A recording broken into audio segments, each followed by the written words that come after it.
You guys are still muted. Yeah, we can't hear you. Got it. Can you hear me now? And now Yes. where's You got it. I muted. Yeah. oh, thank you. Okay. Can you all hear now? Yes. Thank Yes, you're good. Thank you. Open public meeting statement. This meeting is called pursuant to the provisions of the Open Public Meetings Law. This meeting, December 6, 2023, was posted on the bulletin board at Borough Hall. In addition, a copy of the notice is and has been available to the public and is on file in the office of the Borough Clerk. Can I have a roll call, please? Sure. Councilman Johnston is absent. Councilman Parker is absent. Councilwoman Rossetti. Here. Councilwoman Engelhardt. Here. Council Vice President Tilly. Here. Council President Long. Here. And Mayor Garrett. Here. Thank you so much. All right, so we have one action of business, which is the presentation on Liberty Village Plan, and after the presentation is over, we will, as per the law, take public comment on anything anybody wants to comment on. Just so everybody in the room and on Zoom knows who's from the borough, on Zoom is our municipal planner, Beth McManus. In the room to our clerk's right is our redevelopment attorney, Jim Fearon, and our municipal attorney, Chris Corsini. And George Malone is sitting at the table. And I think we are under the statutory limits of this room, which is a good thing. So, George, turn it over to you. Should I turn around since this is for the public? Yes. Yeah, I think I think that's a great idea. You You have made no changes, George. You made no changes since the council saw it last, have you? No. Okay. No Then, changes. yes, then you present it to the public. Thank you. I mean, you'll see it right there.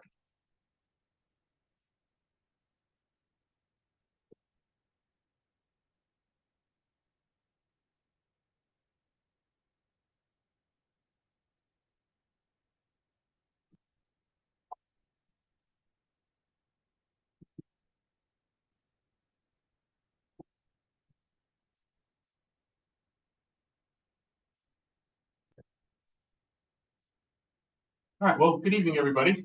George Malone, principal at Hoboken Brownstone Company, and I've been the owner of Liberty Village Mall since July of 2022.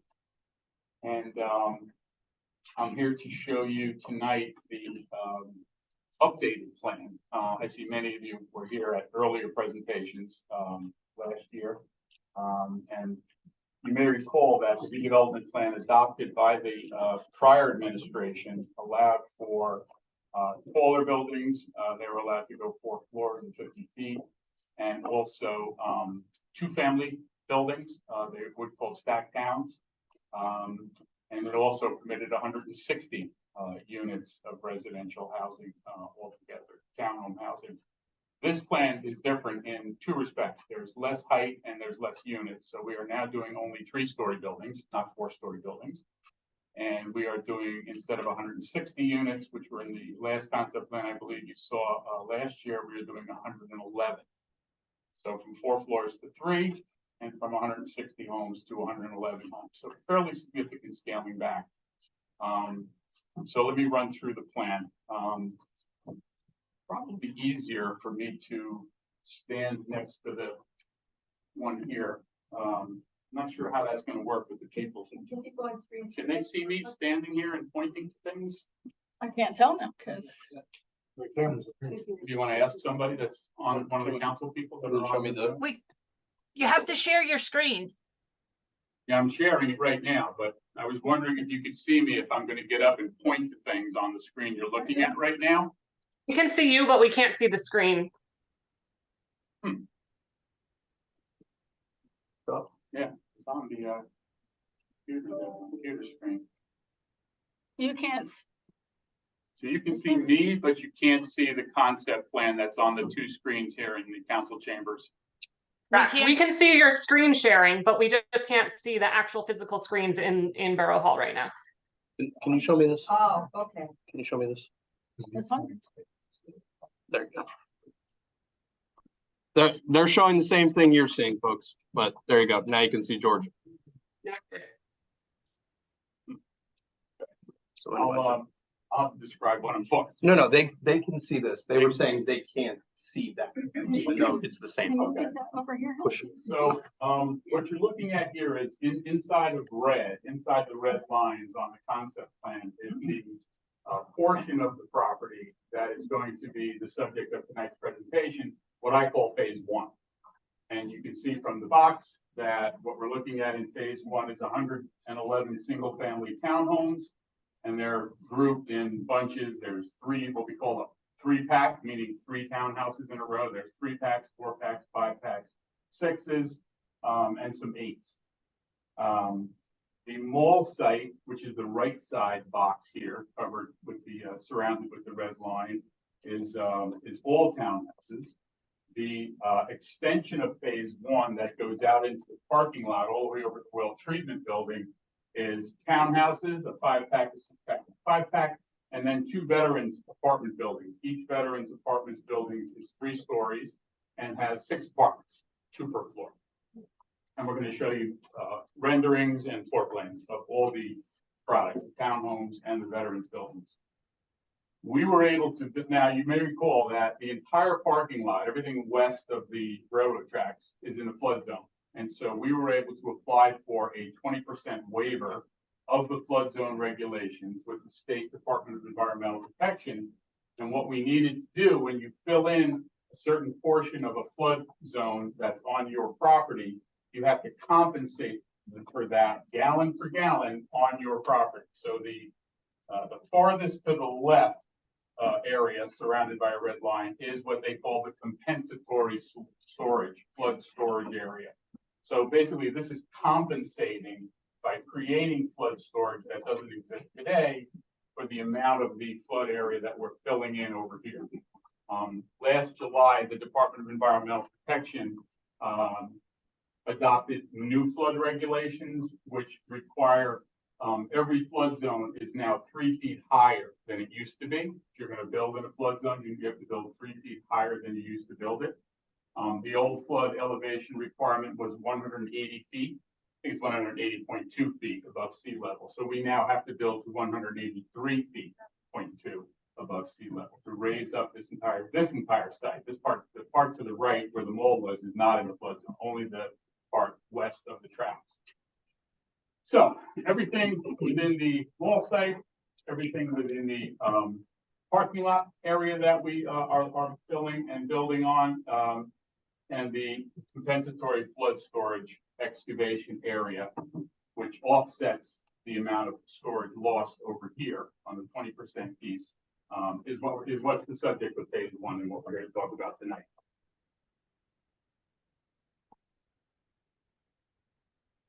Next slide. So the 11 3-story townhomes, we're going to describe them now in some detail. They're made up of 104 market rate townhomes and 7 affordable townhomes. This is the front elevation of this would be a 3-pack, for example.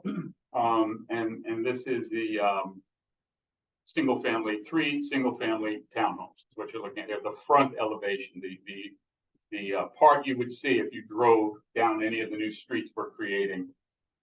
And obviously there'll be different sizes. This is a 3-pack, there's 4s, there's 8s. We can talk about all of that. When there's more than 3, there'll be different colors introduced to put some variety into it, but this is the color I happen to like the best. That's the front elevation. That's the rear elevation. So the rear has patios that come out the first floor, and they have balconies that come off the second floor, as you can see. Here's the floor plan for a typical. The lower level or ground floor level is to the left. You see the garage, you see the entry door and the foyer. And then the second floor is basically your living area where you have your living, dining, kitchen. And then the third floor, you have your bedrooms and some bathrooms. This one shows a 3-bedroom. I think most of them are 3 bedrooms. There's a couple of 2s, but I think the vast majority are 3 bedrooms. Then the veterans buildings, which I mentioned, which are over in the parking lot area there. There's 2 3-story buildings that look like that.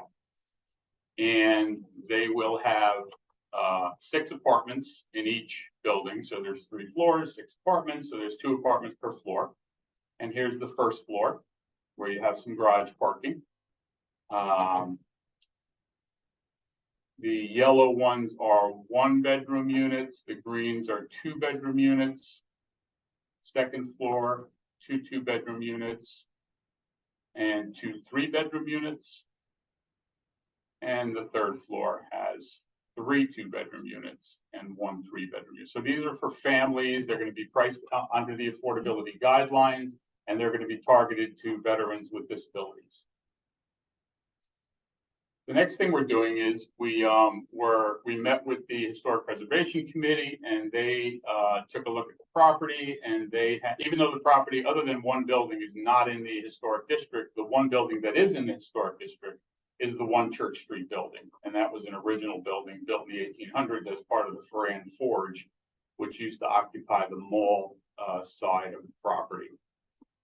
And that's the building, just so you remember which one we're talking about. This is basically right where Central Avenue dead ends right now on Church Street, and that building is what you see when you come to that T intersection. We're going to do a historic renovation of this, and we're going to look for commercial tenants to occupy it. The other thing we're doing is we're donating a new municipal building, which can be used for any, excuse me?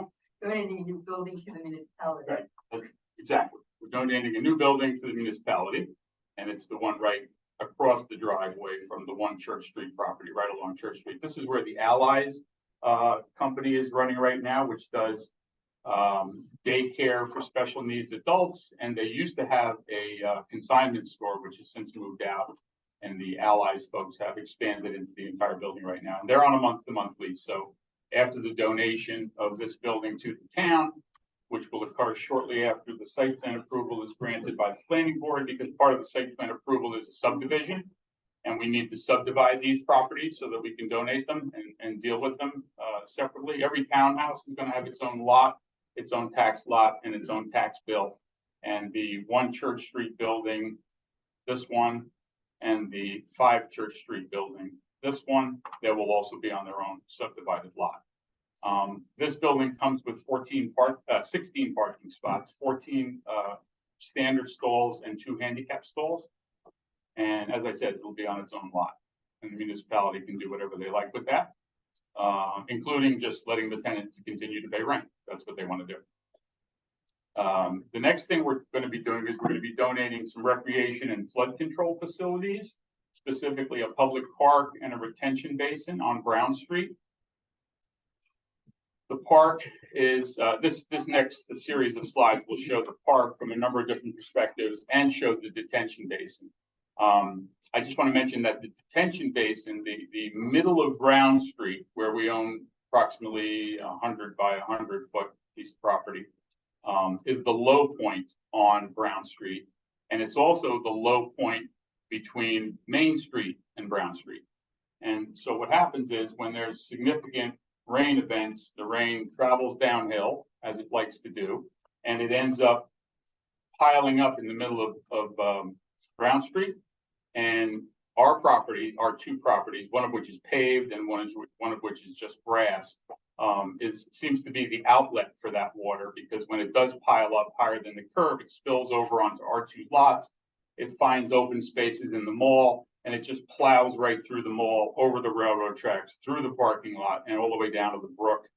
And those of you that were here during Ida, I know my project manager, Ron, was here during Ida, and he said it was essentially like a river running through the mall.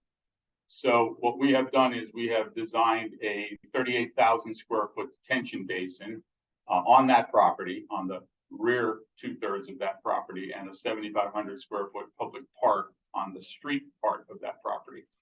And we think that's going to make a big difference. So what you see here is an aerial view looking down on that property. And you see the park, 7,500 square feet, which runs right along Brown Street. Behind that, there'll be this retention basin, which will store a significant amount of flood water and let it gradually flow out through our stormwater, through our underground stormwater system, and eventually make its way down to the brook. Another shot shows some details on the park, some of the aerial views. It's hard to see when you're looking at an aerial view of what this playground equipment looks like. So we put these inserts here so you get a better sense of that. It's obviously it's targeted at kids, and there's also some seating areas you'll see in a little bit. Another aerial view gives you a little sense. We've got a lot of color going in there. We've got those two play areas going in there. There's a view looking at street level from Brown Street into the park, and beyond the park would be the detention basin. You'll see that a little better in subsequent slides. We're going to have a couple tables with some games. We understand that there's a lot of chess players in Flemington, so we're going to have the tables inlaid with a chess table, so people can bring their own rooks and kings. And oh, somebody likes chess. We'll get you a special high chair for your seat. So that's been incorporated at the suggestion of one of the council folks. Another view of it, slightly up, looking down. Looks like a fun place to take the kids and hang out and let them get some air. Some fun stuff though. This is a more modern set of playground equipment than I've typically run into, but I really thought it was very cool. And the council seemed, particularly the Liberty Village Advisory Committee, which is made up of the mayor and Jeremy and Kim, who we spent the most time together. They seem to like this a lot too. So we're running with this for now. This is going to cost approximately $250,000, which we will be funding. Another view of that.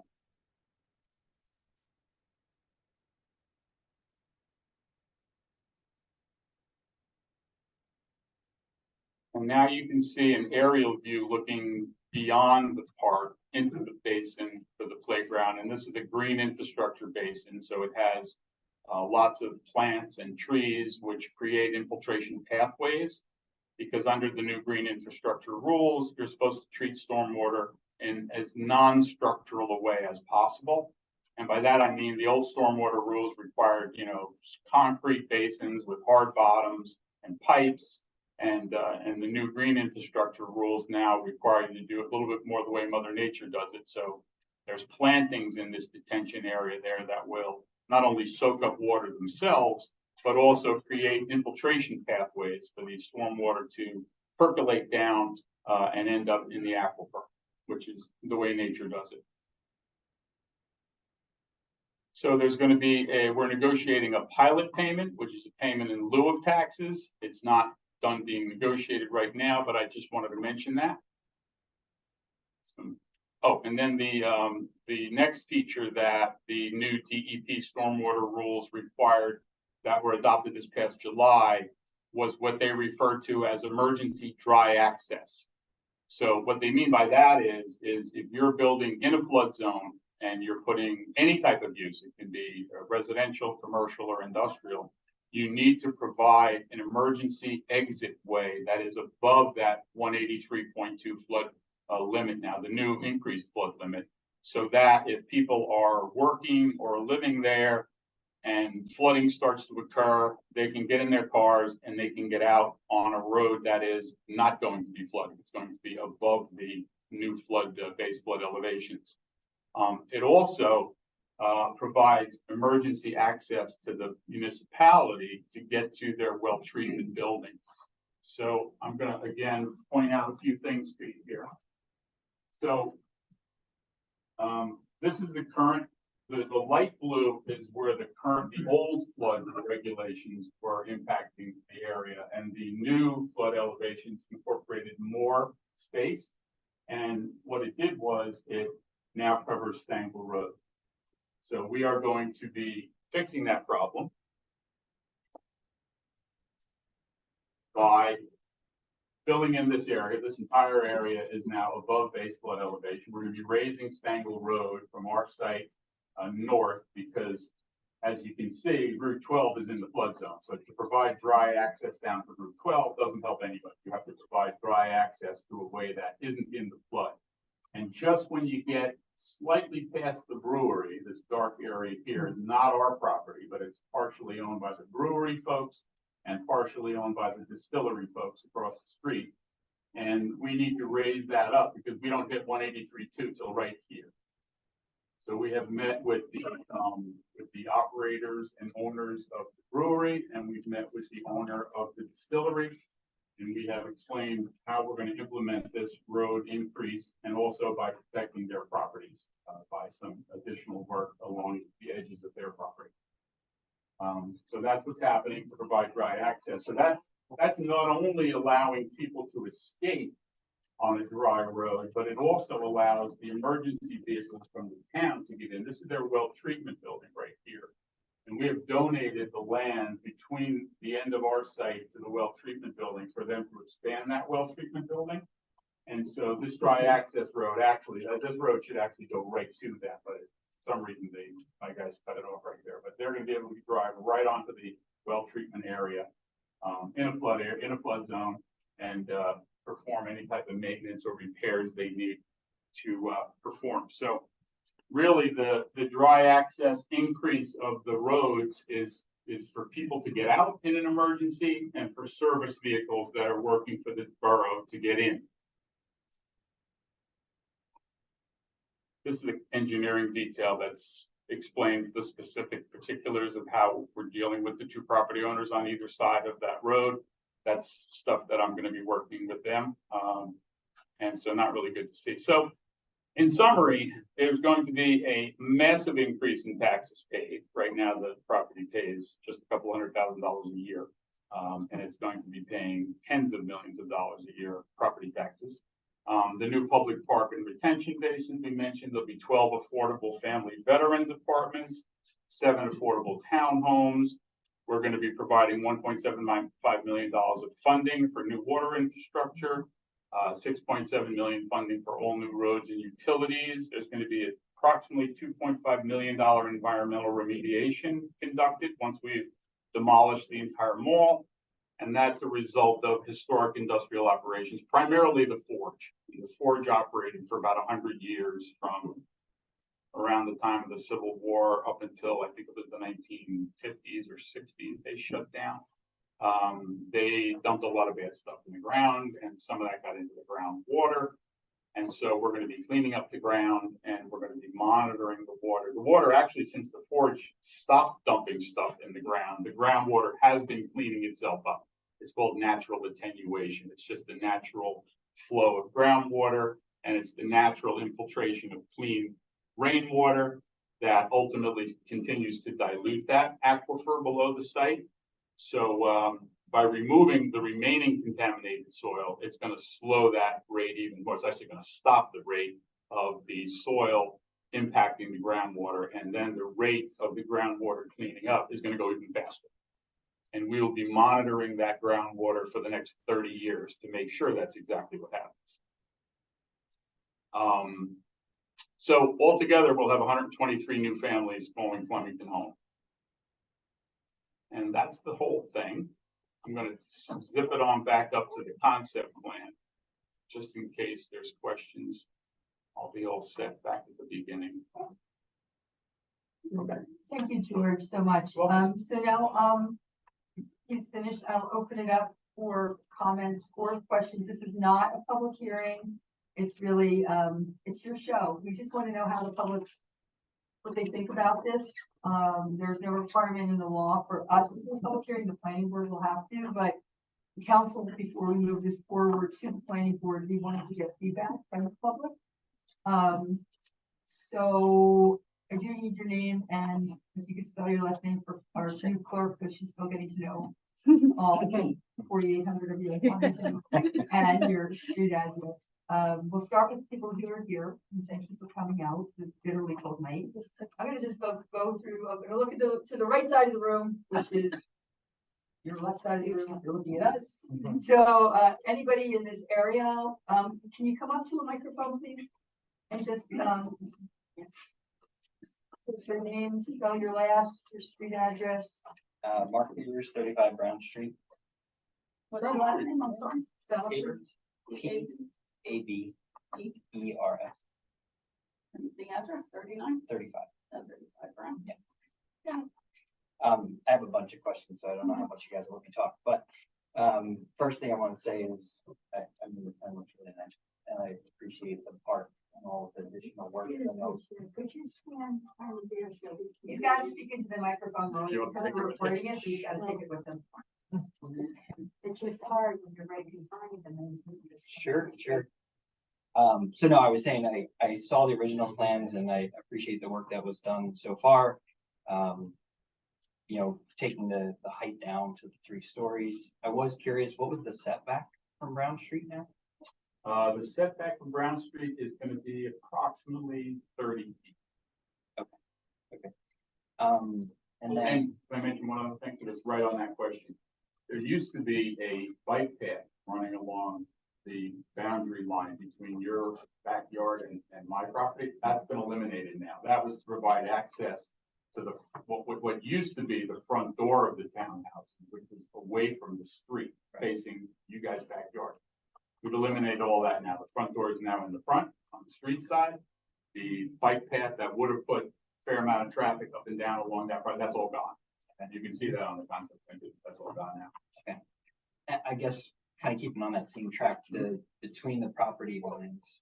I know when we had talked, there was talk of putting trees, and I probably couldn't just see it that well from the drawing, but there were gonna be trees along between the 2 properties to try to reduce some of the, Visual impact, we call it. yes. They're actually shown over here. You can see inside the yellow line, all these trees here, those are all on our property. Okay. Wow. And then the ones that are on the other properties are just, Those are existing, those are people's trees. I believe those are there, or maybe my guys took some liberty with artistic, Okay. artistic liberty, I'm not sure about okay. that. The other question that I had was related to right now, and I know you have the bioretention area, so right now, there's a lot of water that comes into the back of the properties on Mhm. Brown Street. So maybe if you could just explain a little bit more how the retention area should Yeah. eliminate that. Good question. I'm glad you brought it up, because I forgot to mention it. The pipe that is going to come from this detention basin is actually connecting all the way down to this basin. And there are gonna be inlets in certain parts on the backyard here, particularly at the low points. That water in your backyards can now get into that, inlet and into that same pipe and get taken down to the creek. So I think right now there's one inlet somewhere in this area. And the pipe is half plugged from just silt and leaves and junk. That's gonna be jetted out and cleaned up and a whole new pipe put down all the way through there that'll go into, as well as I think there's 2 other ones too that are gonna go into that same thing. So your backyards hopefully are gonna be a lot drier. Okay, awesome. And then a little bit about the park and that bioretention area behind it. So, I think the park looks really nice, so thank you for taking the feedback. And then the park maintenance, who would handle the maintenance of the park to make sure That's gonna be donated to the municipality. They're There's, gonna fix that. there's a sizable amount of money being donated for the maintenance of both the detention basin as well as the maintenance of the park. Okay. Let's see what else I have. I only have a couple more. Take your time. So far, they've been good ones. Hopefully I stay on that trend. So the existing house that I think is currently sitting on where the retention basin Right. is that just going? That's going to, yeah, we're gonna be putting the basin right there. Gotcha. Okay. And then mosquitoes. So we get a lot of mosquitoes in that area, probably because of all the water that gets retained behind the houses, I assume. With the retention area, I don't really know much about that type of retention area or any retention area for that matter, but how do you propose mitigating any risk of mosquitoes? Well, your backyard should be better, the water in the pond there. That water gets into those inlets and gets down and out. That's gonna solve a lot of that problem. The basin behind the park, that's a dry basin except in storm conditions. It's not a wet pond where you have water in it all the time. It's only there when there's storm water coming in. Which is why we can plant trees and lots of bushes around it too, that, otherwise might not want to be sitting in the middle of a pond. Gotcha. Yeah, so it'll be dry except for extreme storm events. And then the last question, Okay, George, you might wanna, also add what you've done for the town with the big basin and. Yeah. So mosquitoes don't like moving water. Well, there's also gonna be, a wet pond down in the corner. And there's also going to be bioretention, I should probably point over here. There's gonna be a large pond right here. There's gonna be a detention basin to drive on here, over here, up here, fire retentions mean dry and that's other than storm, and this entire thing here. Oh, and this one's a big one here up on Church Street. Yeah, so there's a lot of areas where stormwater is gonna be captured and held. And because of the fact that it's a fire retention basin, like the one on Brown Street, most of that water should infiltrate back down into the aquifer and not have to go all the way down to the brook where it's only gonna exacerbate the flooding that's going on down by the brook. Gotcha. Okay. And then the other question that I had was around the pilot. So I know you had mentioned the significant tax increase. Sounds awesome, of course. How does the pilot affect or not affect that?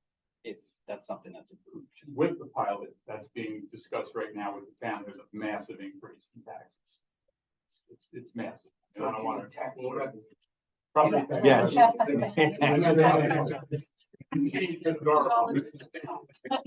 Well, we're gonna start taxing everybody. We're the new government. We're here to help. All right, so, because I don't really understand much about how a payment in lieu of taxes works, but I hear a payment in lieu of taxes, and then I see a tax revenue piece, and I'm just trying to reconcile the two things together, so. So for every dollar in taxes that we collect, that you pay, the town gets 28 cents. For every dollar that a redevelopment project pays, the town gets 95 cents and the county gets 5. Okay. So he will be paying us less, but we will get a much larger share. The school is always guaranteed 100% of whatever they need. So the school has no loss. But we get 95% of what we collect. And the school still gets their share, but everything else comes. The county gets the other part. County, state law, county gets 5%. And then last question I just thought of, thank you for your patience and answering all the What's your questions. freebie? I appreciate it. Your questions are great. Go ahead. Any thoughts preliminarily about the building that'll be donated and how that might get used by the municipality? Right now it's probably gonna stay as a rental to the current tenant. We'll talk to them to see how long they're thinking about staying. But, eventually I think the municipality is thinking about a possible revenue generator to fix up this entire building, possibly. And, we would like to see it stay commercial, and I think the majority of the council and myself would like it to possibly become a restaurant. I think we could use more in town, and that whole area over there is commercial, and it could only enhance what's happening on Church Street. As you know, T-Berry's is coming down to the corner. Right. We've got Caribbean Vibes over there and the Mexican restaurant and a few others. So, when we have these festivals and stuff, any time, all the restaurants have, so. Yeah. Okay. Is that it? Your questions are great. Your mosquito question is really good. And I hate to sound like a cliche, can I hear what your baby is for? Anybody else on this side of the room? Yes, sir. You just have to come up to the microphone. Last name, spell it for our clerk. Address. Ron Bibbo, B-I-B-B-O. My address is 934 Surgeonville Road, over in Surgeonville. So I'm an onlooker. I sat on the board, on our board, and I've taken a look at drawings before. And so I shop in Plymouth. I live in Surgeonville. And this is really a very nice plan, let me say.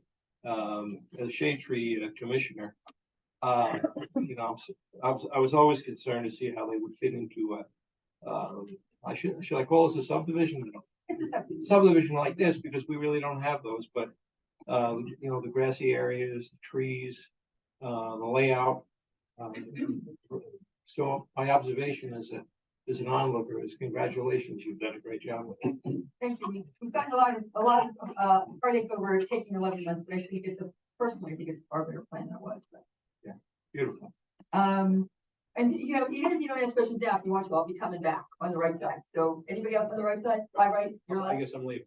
Okay, the left side of the room, you're right. Anybody up here, come on up to the microphone. Sure, just let me come up. Just name for our clerk, spell your last address.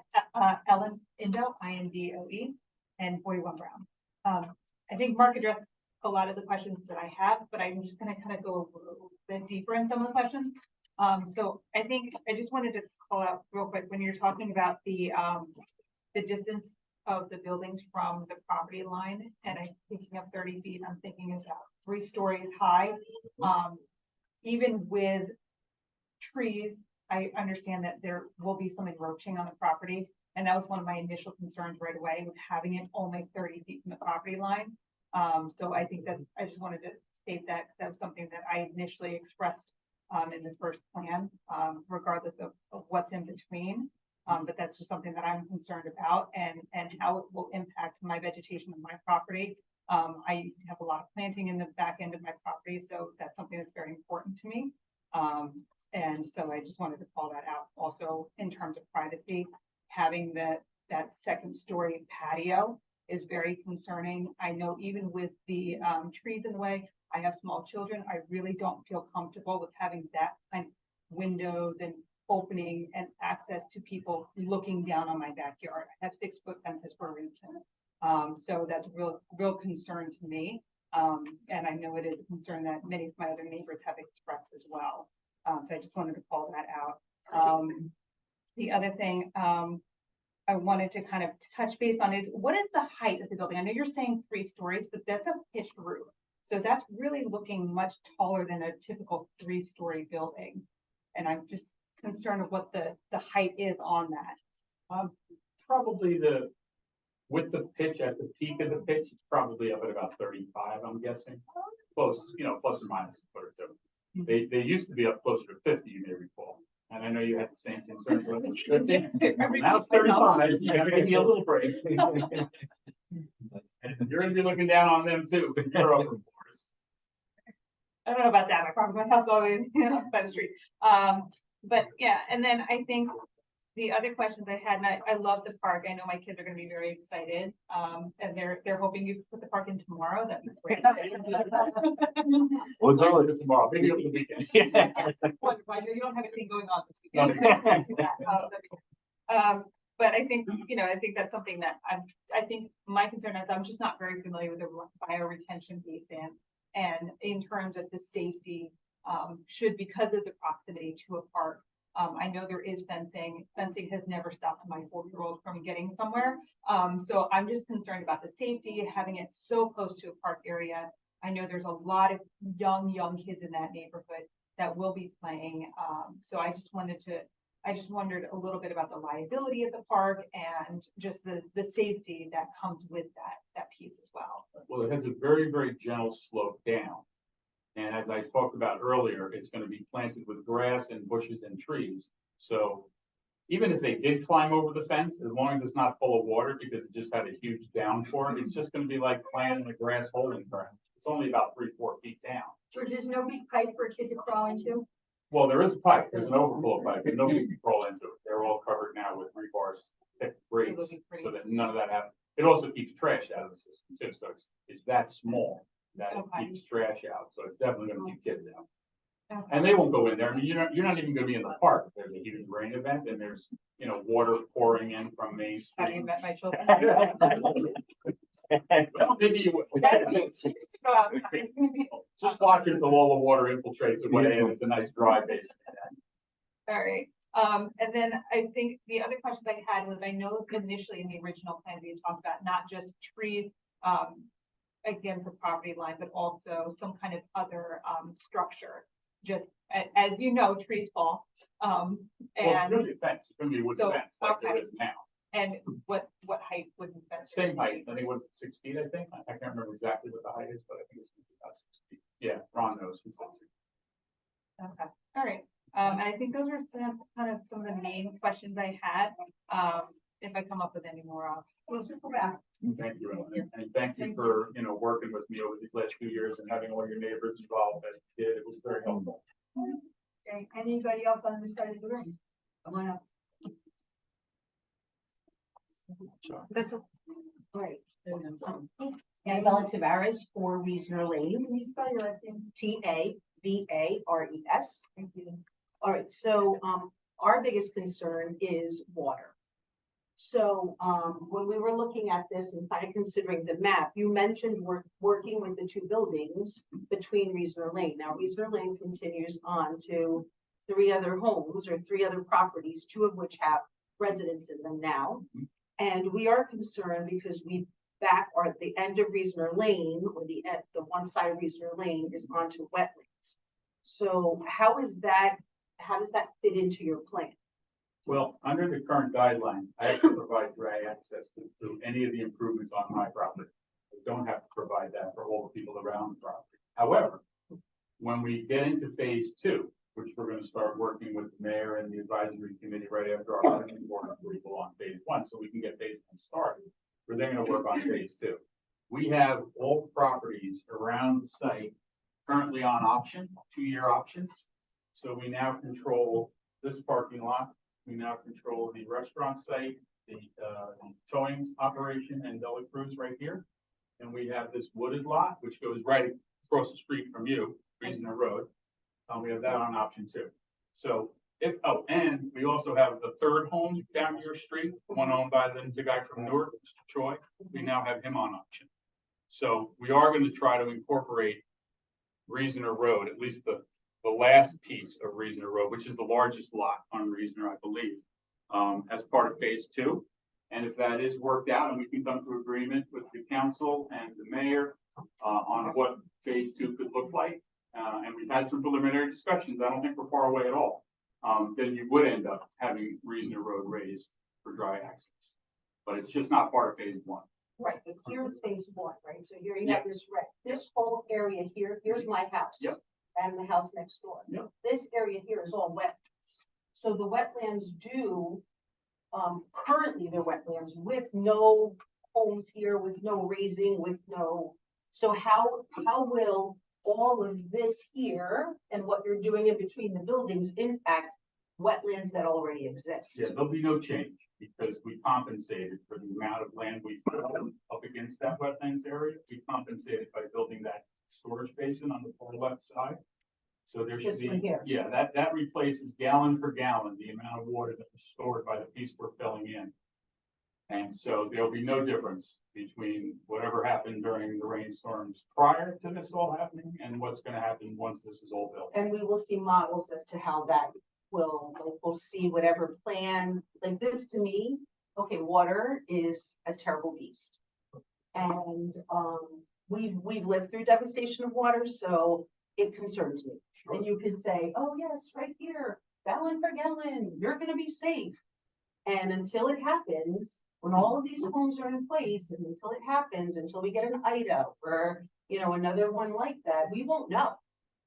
Well, all I can tell you at Unless this you point, can formulate some kind of I don't know, some kind of simulate, I don't know how you come across, how do you come to the conclusion that it's okay, we're gonna be okay? the DEP has a very exhaustive application process, and you Mhm. actually do have to create top flood models to show them that this compensatory storage equals the amount of flood storage lost by the 20% we're filling. It's taken well over a year to produce those models and those reports. The summary report we submitted to DEP was 1,200 pages. And it took them 4 months just to go through it all and review it, and they came back to us 2 times with requests for additional information, which we provided. And just a couple of weeks ago, we got approval for the permit to do that. So For I don't phase think 1, there's just phase 1. I don't think there's anybody more of a stickler than DEP when it comes to this stuff. And we went through that entire process at a cost of several $100,000. And we got the permit. okay, because then you're talking phase 2, which I'm just concerned at what it looks like down the line. In this existing parking area here, it's my understanding, we had bought, probably a month before Ida hit, and that was under 2 to 3 feet of water. So if you were now where on the existing land, when you go to phase 2, where are you gonna displace all that water? We're not gonna talk about phase 2 until it's time to talk about Okay. phase 2, but I can guarantee you, I will not be allowed to build on that phase 2 site unless I compensate for the amount of flood storage loss. That is a absolute inviolable, rule I have to follow. Okay. If I can't follow it, there'll be no phase 2. Okay, and then, so there is talk, or you explained today that a, 1.5 foot retention wall is gonna go in. all the way up to, seems like it's about halfway up, halfway between Reasoner Lane. So, Where are you talking to? so I'm not really good with maps, but where is, so here we are. So You're this is kind of my where that- house is right Yeah, here. yeah, I was gonna say. So behind the here, road. where this little dotted line is, Mhm. you're saying you're gonna raise it. So what happens with the water? Like in this area, when you raise this part, Yeah, I'm building catch basins all along the two neighbors' property. right? And I'm also gonna be putting catch basins in the street in Okay. Stangle Road. So that the water that right now sheets right on down Stangle, you know, goes into the brewery, goes up against the distillery. But Plus my also goes parking into lot. here. Yeah, Also and goes into in that. there. Yeah, we're gonna be So- intercepting it. But you're saying you're intercepting Yeah. it, but how can we guarantee that there's already a problem here? Which is not part of our problem. We don't get water. Good. So I want to guarantee that it stays that way. I will personally guarantee you'll never see water on that street. I'm only kidding. Okay, I was gonna say, On tell that me. section down below, You said, like, I noticed that you said, well, I heard that you said too, that none of these houses have basements. We don't have a basement either, for No that same purpose, Yeah. like, okay, there's no basement, meaning, okay, we just wanna make sure. When we start to get flood, it's our living space. There's no, you know, like I'm I not said. gonna exacerbate anything. If there's a flood, there's a flood. Nothing that I'm doing is gonna exacerbate it because I've added exactly the amount of stormwater storage that was in the parking lot is still in the parking lot. Okay. All right, so on a completely different note, I probably will have follow-up questions to this once I process everything that was said. Okay. But, I'm also a Nice school, to do that. okay. I'm also a school teacher in town. So when you're putting 111 units in, how is that gonna impact, like, okay, Robert Hunter, Griffiths, JP Case? Like, where's, My understanding all our is that. schools are filled to capacity Yeah, no, almost at this I don't point. believe they are all built fast. I know Central is not. But Central's not part of our. Well, it's the high school. Right, That's the where set, kids the go set, to high school. yeah. I don't know specifically about your middle school. I don't know specifically about that, but our market study shows that this will probably be purchased by empty nesters and young couples and young singles. Okay. That's what we're looking at mostly, which will Who will have a children. lower impact. obviously. Okay. All right, I just wanted to put that on the radar as well. That's a lot of homes with, you know, the potential. They're beautiful. The homes are, I love it. That was my favorite color too. The two houses we rebuilt are those colors. So. Our planner is smiling somewhere. Worked real hard to get. Yeah. Yeah. Oh, they're beautiful. I just, you know, I wanted it on the radar too, that, you know, we're putting these schools and, you know, right now our class sizes are wonderful, so I don't want that to Okay, go. just as a reminder, this is just a public presentation. Yeah. You will get a serious bite at the apple when they go to the plan. Okay, But the council is the body that does design this whole Mhm. thing, so your input, all of you, is important to us. okay. Well, thank you. Thank you for allowing us to be able to speak to and voice our concerns. Okay, anybody else on okay, come on up.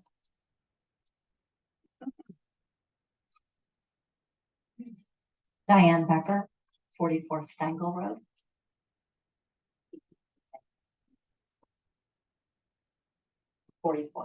Yep. I'm writing on behalf of the property owners at 44 Stangle Road, where the current tenants known as Lone Eagle Brewing are situated. In light of the ongoing negotiations related to the Liberty Village project, which is long awaited and involves properties adjacent to ours, I wish to bring two significant concerns to the attention of the council and ensure that they are duly recorded. Firstly, we have engaged in discussions with the developer of Liberty Village project regarding our apprehensions concerning stormwater runoff. These concerns stem from the proposed changes in road elevation and the engineering plan presented to us on Monday, December 4th. We kindly request that these concerns be seriously considered by the developer, and we seek inclusion in the final engineering plans before town approval. This collaborative effort is aimed at ensuring adequate drainage in light of the alterations to Stangle Road and their potential impact on the property. It is worth noting that the developer has been amenable to addressing our concerns during this discussion. Secondly, the reduction in height of the proposed Liberty Village project leads to a spreading of the development. We would appreciate confirmation from the council that they have given thorough consideration to the close proximity of a residential unit, which is only 23 feet away from the edge of an existing commercial property that hosts various community and private events. The Liberty Village developer has discussed the possibility of implementing organic visual barriers with us, and we request ongoing communication between the developer, the town, and ourselves regarding the property boundaries. As this project progresses, we eagerly anticipate continued dialogue with the developer, who has been receptive to addressing our concerns, and hope that the town council will actively involve us in their discussions as well. This is from the owners, Diane Becker, Ron Mortero. Anything else on that? So let me just reply to that, Marcia. So, I mentioned this very quickly when I first walked in, but I just want to put it on the record now that we did meet a couple days ago, and I showed you what I was thinking about Will doing. you grab the mic and speak in the Oh, mic? sure. Because I know some people have trouble hearing. Yeah, no problem. So we did, I'll start over. We did have a meeting a couple days ago, and I presented them a plan that I thought was a good plan to protect their property from any different movement of stormwater as a result of raising Stangle Road 3 feet. They made some very good suggestions. We marked them on the plan that I had. I took them back to my engineer that afternoon. And they not only incorporated all the things you asked for, but we've actually done more in the way of draining your property behind the retaining wall, because that was a concern. And so I was hoping to bring the plan with me tonight. I thought you guys would be here tonight. I thought afterwards we maybe go down to Lone Eagle and I'll show it to you. But my engineer, he was supposed to FedEx it to me. He told me that his person went to the local store that had a FedEx drop off and missed the pickup. So I don't have them tonight, but I'm going to have them tomorrow. All right. I'm going to reach out to you guys tomorrow. We'll set a date. I'll show them to you. And as long as you're good with them, and I'm sure you're going to be good with them because they're better than what we talked about, including the visual thing, the fence and the bushes we talked about. I don't think there'll be any problem with it. And I'm gonna use that exact detail in the site plan application that goes in, and that is what will be approved, and that is what will be built. Awesome. Thank you. Anybody else on that side of the room? Lois, go ahead. Lois Stewart. Yeah, talk. Yeah.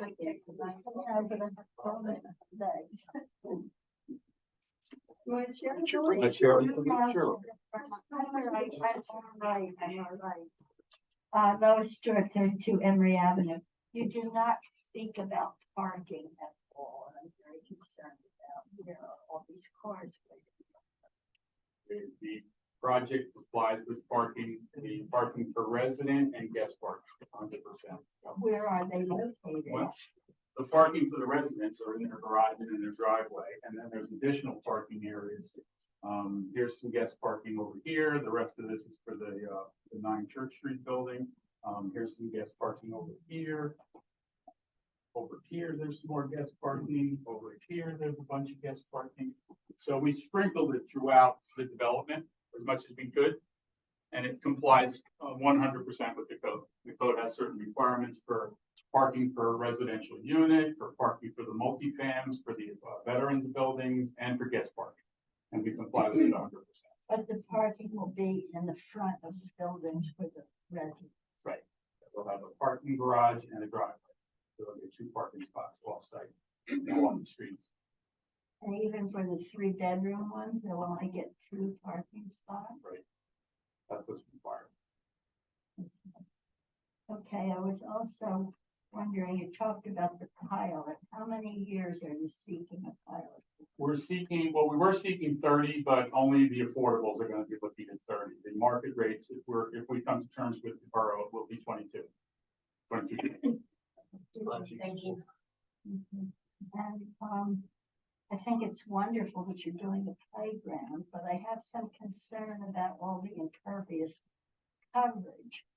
And I just would like to see you take into consideration some plantings in between, because that reduces the heat that all that impervious coverage will attract. And the little kids would be more comfortable and happier. if you didn't have this total impervious for the whole playground. Well, there are those hoods that go over the playground, if you saw that, that's gonna create some shade. Yes. And then there'll be the trees in the detention basin. So toward the end of the day, like after school, for example, they'll be shading, those trees will be shading not just the basin, but also the park. And by the way, in terms of impervious coverage, that site is 100% impervious right now. And we're probably gonna be, I'm gonna find out what the exact number is, but I'm gonna guess we're coming in at 60%, maybe But 70% perhaps we impervious. could make Huge it better, improvement.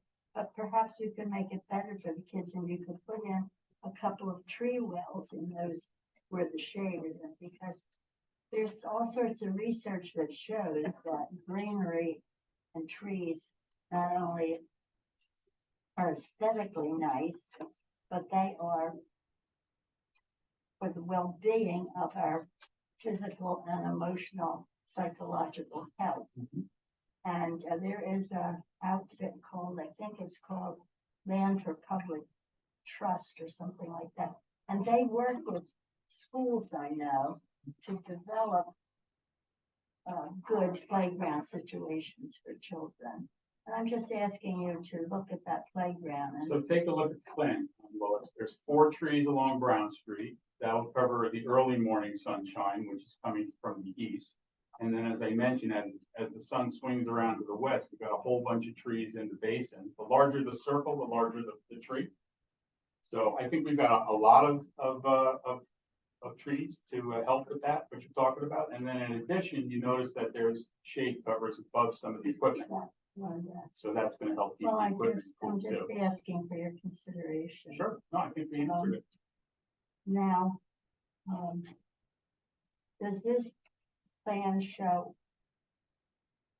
And does it incorporate all the trees that are required? Mhm. It does. Yes, correct. actually more. Okay.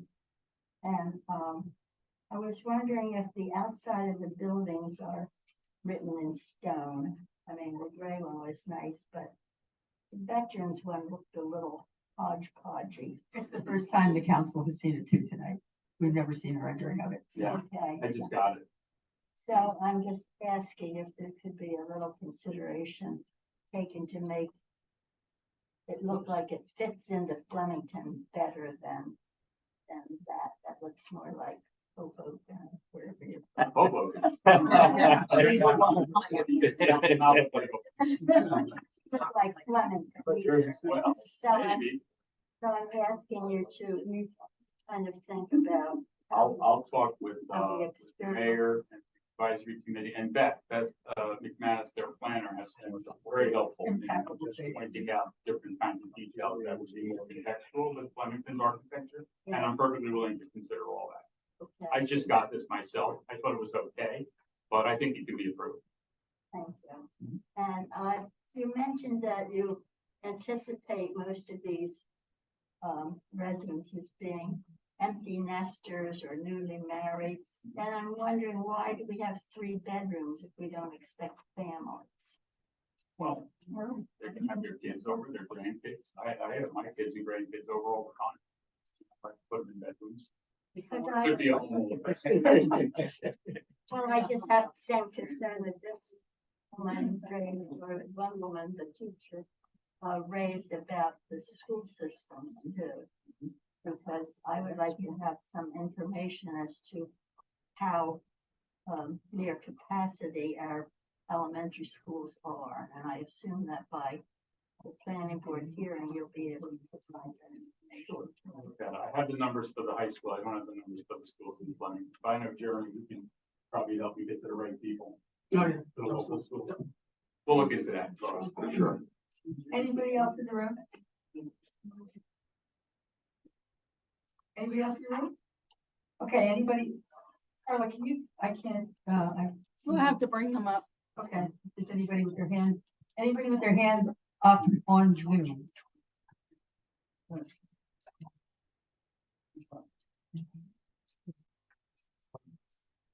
You can see a hand.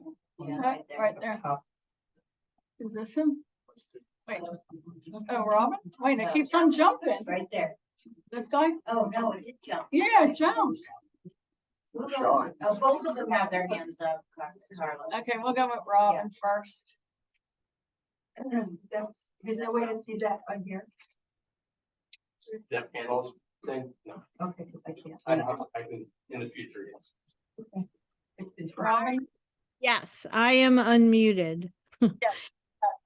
I just wanted to say, wow, I am so impressed with the changes and the hard work, and it's really, can you guys hear me okay?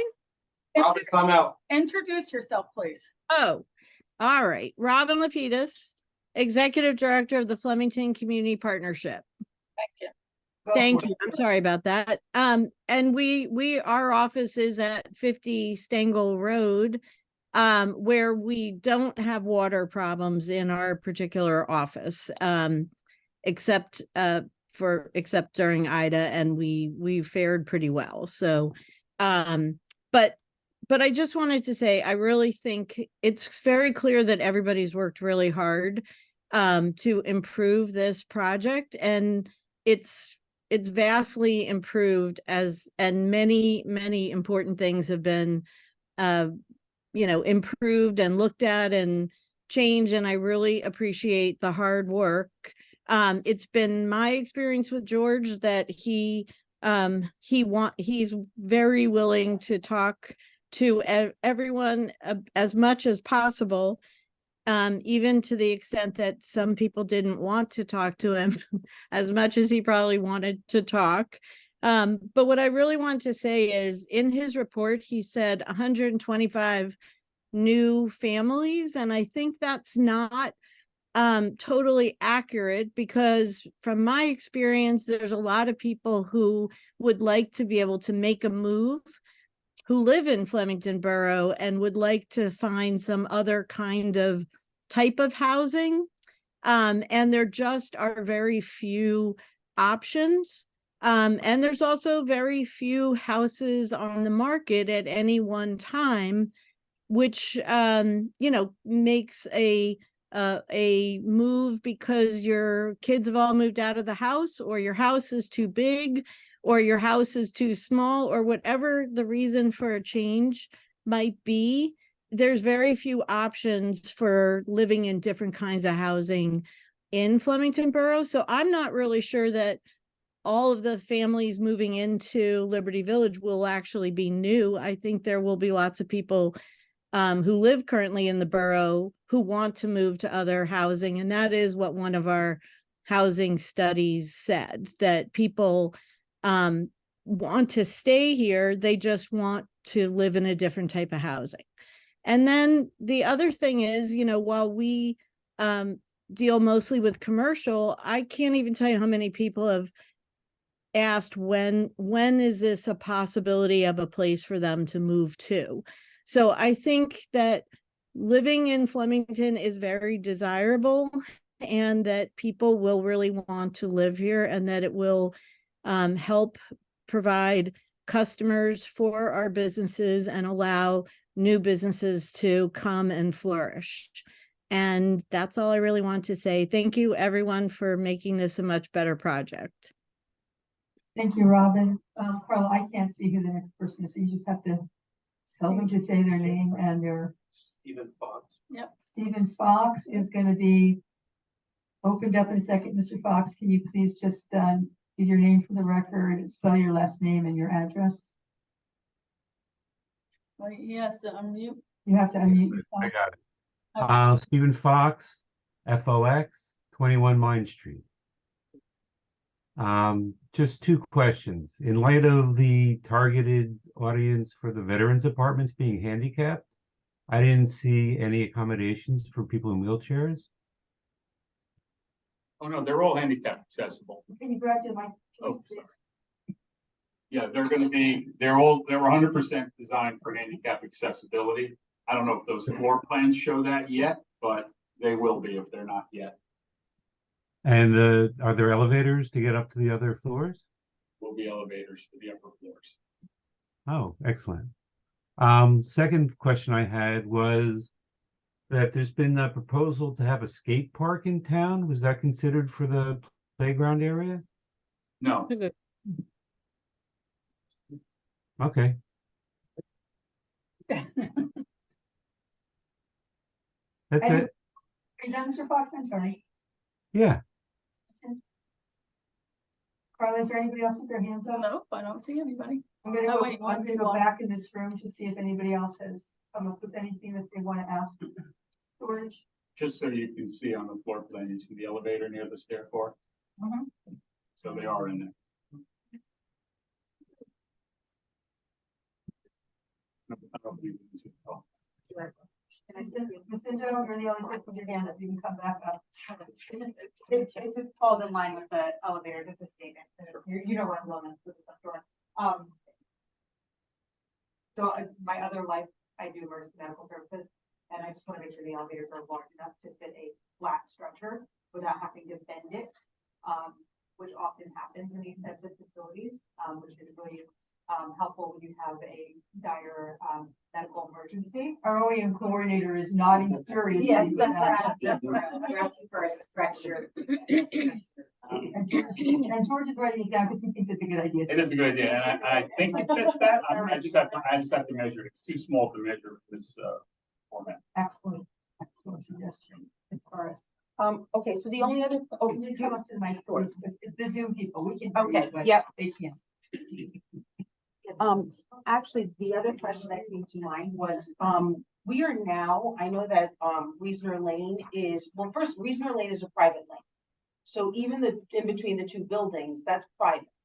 So I was just wondering if that was taken into consideration. That came to mind as I I'm sorry, sat down. I was trying to write that down. Can you That's start okay, that yep. over again? Yep, Reasoner Lane. Yes. The entire Reasoner Lane from Stengel all the way down to past the third house is a private lane. Hmm. So I just wanted to make sure that that was on record we are, especially with the giant do not enter sign that the previous resident put up. We are definitely, you can tell where our private lane starts, but it actually starts all the way on Stengel. So I just want to make sure that that was on record saying, and we're all zoned commercial, like we are, our zoning for Reasoner Lane is commercial, residential, non-conforming or something like that. When is that going, is there going to be a new ordinance that changes that? Or like will we be enveloped because we are part of the Liberty Village, like plot? I don't know. So I just wanted to That's put a that. planning board question. Yes, for so I next just year wanted when to- when he comes to the Yeah. planning. The more I sit, the more I'll probably And think that of more questions. So, That's probably writing that down to our municipal planners. Okay. I'm making notes. all right, perfect. So I just, as I said, I just wanted those two things to be put on test. Thank you. Do- Thank you. Anybody else in the room? Yes. When's the planning board meeting? Is that known yet? It has not been scheduled. We were gonna get through tonight. He hasn't applied yet to the planning board. I think he told us at our last meeting it would probably be the end of January, February. I think that's what he's nodding to, so it'll be publicly noticed, announced with hopefully plenty of time. So he's got, more drawings to do. And he Yeah, has to apply. we've agreed with the town that that there are some votes needed in January when the new council sits. Specifically, the amendment to the redeveloper agreement, the amendment to the redevelopment plan, which is the zoning envelope, and the pilot agreement, if we come to terms on that. Those will be voted on, and they take 2 meetings. And I think it's an introduction of an ordinance, and then a discussion, and then the next meeting, the second reading and the adoption, right? Is that how it works? Yeah. So hopefully we can get those 2 votes in January, and then I'm ready to go to the planning board, because right now, this plan doesn't conform. There were so many changes to this plan that it doesn't entirely conform with the existing zoning plan. So that has to be amended to allow for this. So the plan gets introduced up here to the council. And the plan then has to go to the planning board for their concurrence that it is consistent, which it is not. They're most likely going to vote that it's not, which is fine.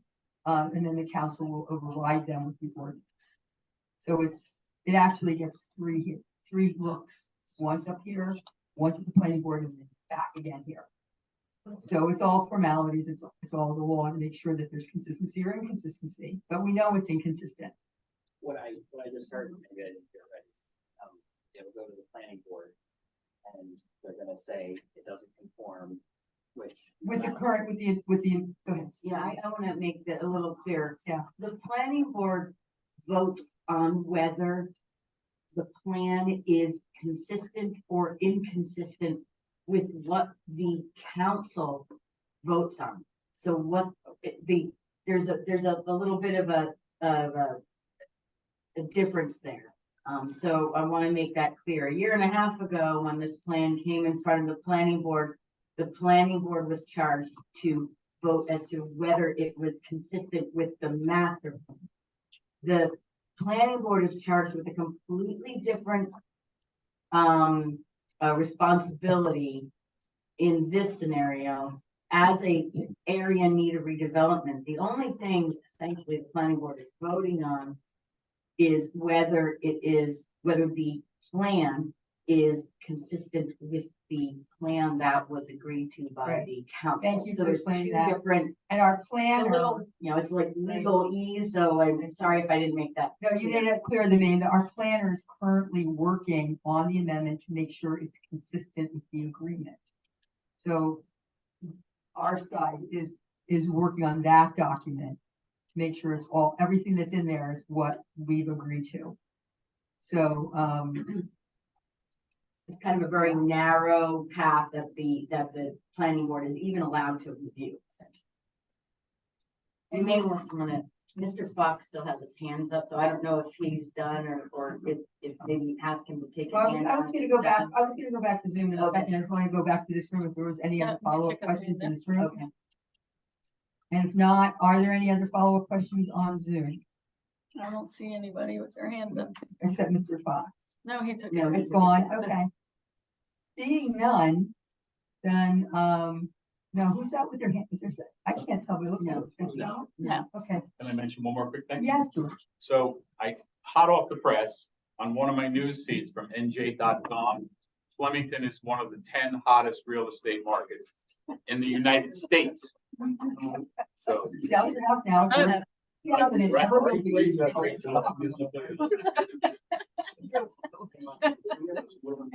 Right, and Rare Township is benefiting from our name. Yeah. Okay, I'm done. Mr. Councilman King, Councilman King. I didn't hear that. All right, so at this point, the council's gotten feedback from the public, which we truly appreciate your participation tonight. It's really important, for all of us that you're part of the public process. And then in January, when the council sits, we will be at some point in January introducing the amendment to the current plan, the amendment to the redevelopment agreement. And then, once those are introduced, that's resolution. That's the one, it was just going to me about the pilot.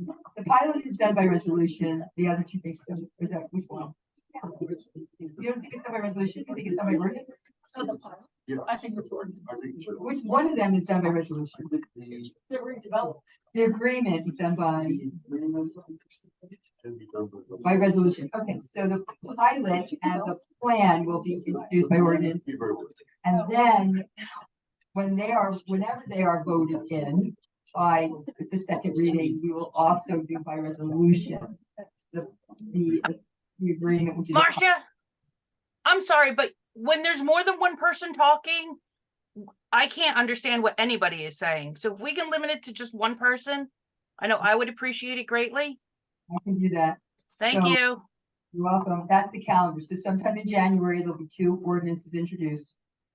Possibly not on the same night, but one to the pilot agreement, which will be up well in advance of the meeting, so you can all read it and digest it and come in with questions. And the other one would be the plan amendment. And then they'll be going to the planning board, and then we'll do the ordinance public hearings on both of those two. And same night as the public hearings, the resolution will also be put up to the council for the contract, which is the redevelopment agreement. That does not require a public hearing.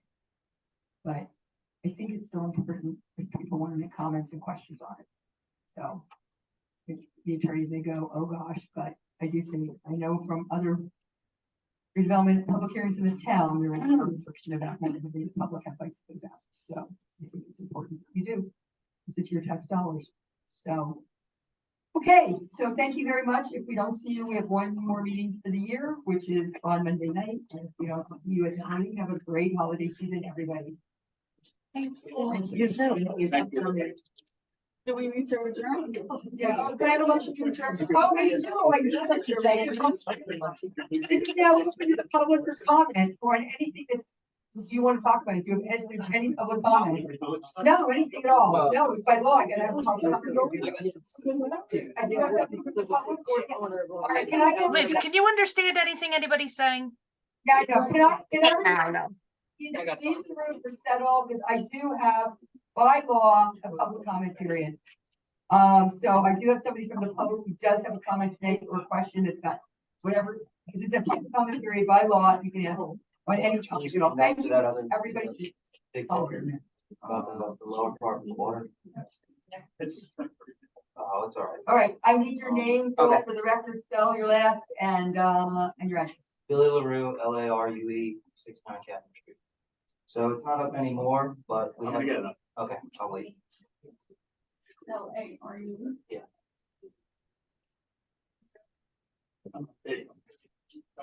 I'm just share screen again. Oh, share screen. No, you- Why? Sure, yeah. Wow, I feel so powerful. Let's see.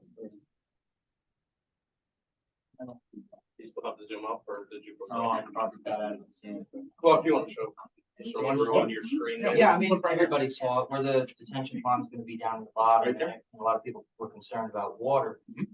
We did do some work in that area where it has basically become a town dump, and George has cleaned it up, I will say that. But in between every one of those where the trees are, there's drains there that from years of neglect have just filled up with silt, and stone and everything else. So that parking lot now is not really functioning the way that it was supposed to or has in the past. I mean, I remember as a child, there was no wetland back there. We rode our bikes at bike tracks, things like that. Once that's all fixed, the gallon for gallon might not sound like so much, but when it's working properly, it's going to be something. So that back there will probably not continue to be wetlands once it's done and the water can flow like it's supposed to. That's all. True. That's good. Wow. Okay, anybody else from the public who have anything, doesn't have to be on Liberty Village? Any hands up, Carla? Nope. Okay, now can I have a motion to adjourn? There's second. Angela, second. All in favor? Happy holidays.